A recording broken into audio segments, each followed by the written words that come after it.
There are such a thing that can be a bit confusing. There are such a things as sections. Sections are for when you want to change the template. So I've got this template, but I want to start a new page, but I want it to be a new template. So go down here.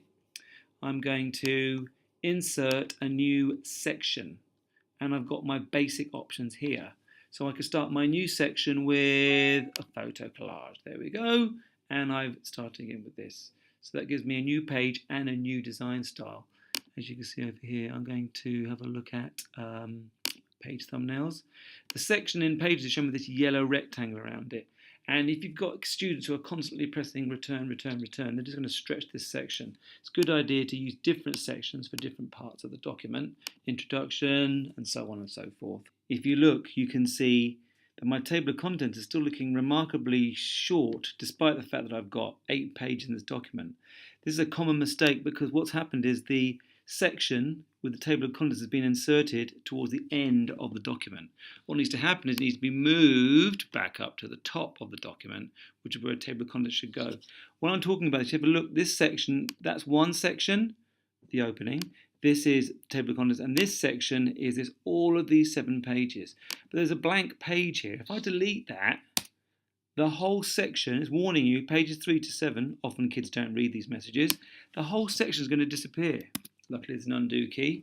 So deleting that one page, you actually have to go down here and delete the empty space. I'm just going to go back like that, see? And the empty page is gone. One more time.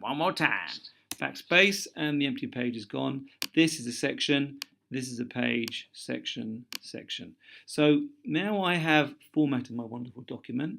I can go back to my table of contents, and I want to see that it updates. All I did was click in the text, undo, watch, click in the text, and it updates to reflect the changes I've made to the document. And all of my lovely text appears down here. So now if I want to change this, Sean is beautiful, I can go down here. I'm revising my text. Sean is awesome! Exclamation mark. And click like that. Go back up to my...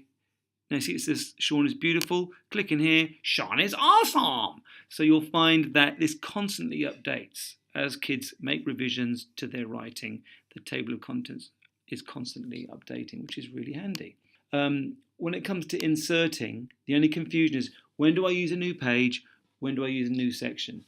A new section is important for organising the overall document and for the actual aesthetic appeal of the document. But it's not as critical as the new page, which stops you from having this whole ripple effect of things moving up and down.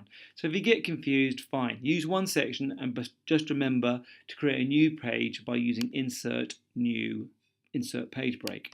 The new section thing is still useful. Like, for example, if you wanted a table of contents, the only way to get that is by inserting that from the section headings. And the different templates actually have different kinds of sections. So it is worth looking to see what they have. The only thing I've missed out so far, may be obvious, but I don't want to assume, is the picture here. If I want to take a picture, I can just drag and drop, because if I hover over this, it actually says that it's an image placeholder. That means I can drag and drop onto the image and it will replace it like so. This is an image placeholder, so if I drag the picture over on top of that, it will force it to fit inside the hole. Sometimes though you get this. This is not, if I hover over it, it's not an image placeholder. It's just an image. So if I drag my beautiful little doggy on top of it, it doesn't do anything. It just pops on top. So you actually would need to delete that, make a bit of space, and then bring your image in, like so. And of course, then you'd because it's bringing it in at full size, you would have to actually take it and put it in and resize it to get it to go in, something like that.